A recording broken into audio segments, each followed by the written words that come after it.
Jung says that creative fantasy is one of the most important aspects of the human experience in being a human. But if there's anything we can learn from history and from our human experience as passed to us by our ancestors, by our environment, by our cultures, it's that creativity has been suppressed.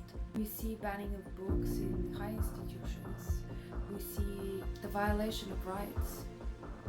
In some countries, women are asked to put a veil and be silent, where in others they're being silenced because they have a veil. These times are confusing.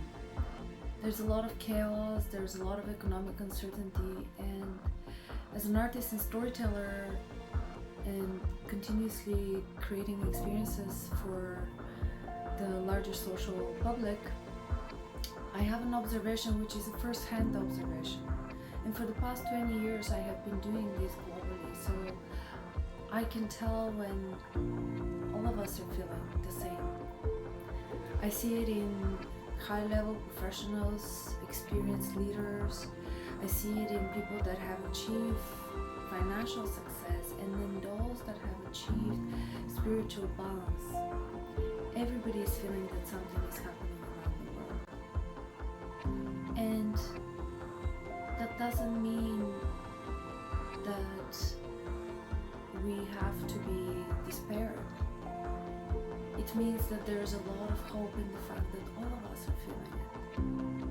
The times are not necessarily dark. We live in very exciting times when technology, tools, the techniques, the wisdom of the ancestors has, and it is available to us.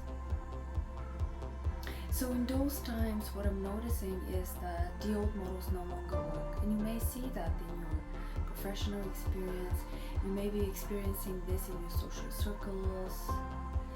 Perhaps even you're experiencing it with your mindfulness practices, because we are continuously being challenged to see reality with a different lens. That's why the inclusion of diverse perspective is so important, because we need to develop this creative fantasy from a place of acceptance of all of the aspects of reality. In my culture in Bulgaria, March is considered the female month for many reasons, having International Women's Day, but also the changes in the weather. March is unpredictable. It could be sunny and beautiful, and the next day, you know it, we have a blizzard. And I thought of myself, what a great opportunity to embrace those qualities.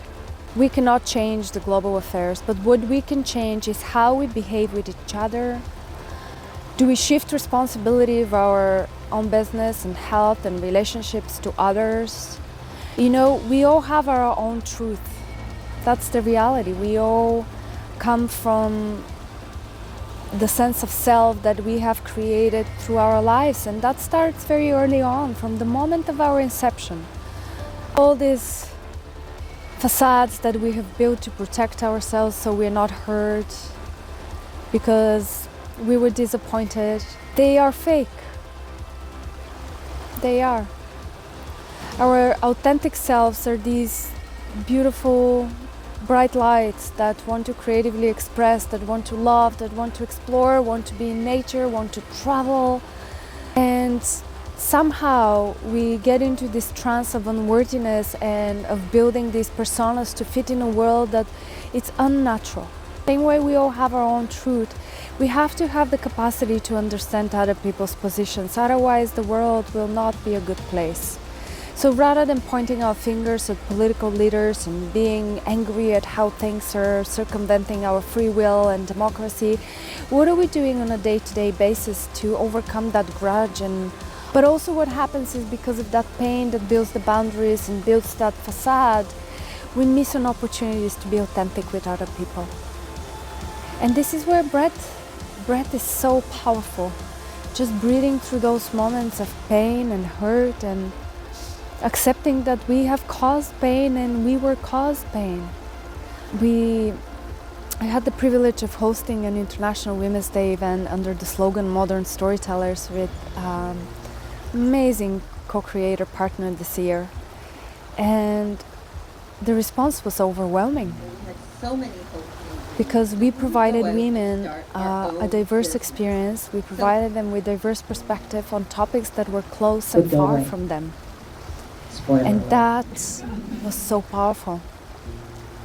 Even the opportunity to start with 3 deep breaths together, and we shared tears, we shared laughters, and something magical happened. We built bonds. We're meant to be these radiant, beautiful beings. So if you can walk away today with something, please look seriously into your mental health, into your physical health. Awaken to you through nature. There's a story I really like. These tourists went to a small village by the ocean and saw an older lady. And he said, "Oh, ma'am, how are the people in your village? I'm just a tourist. I'm curious to know, how do you live here?" And she turned towards him and she said, "Son, how are the people in your town?" And he said, "Oh, you know, everybody's so busy and angry and nobody wants to support each other. It's really, really challenging to live in the city." And she said, "Unfortunately, that's how you're going to find the people in our village as well." And he moved on his way. Then somebody else approached the older lady and she asked the lady, "Good evening, old lady. How are the people in your town? I'm just passing through. I'm a tourist." And the old lady turns towards the woman and asked, "How are the people in your town?" And she said, "Oh, they're lovely. They're lovely. They are open and they want to support each other, and we have challenges, but you know, we're sticking together and we're breathing through it." And the lady said, "That's how you're gonna find the people in my village." So call on your purpose. Tap inside. Open all of your senses, because the world needs all of us right now.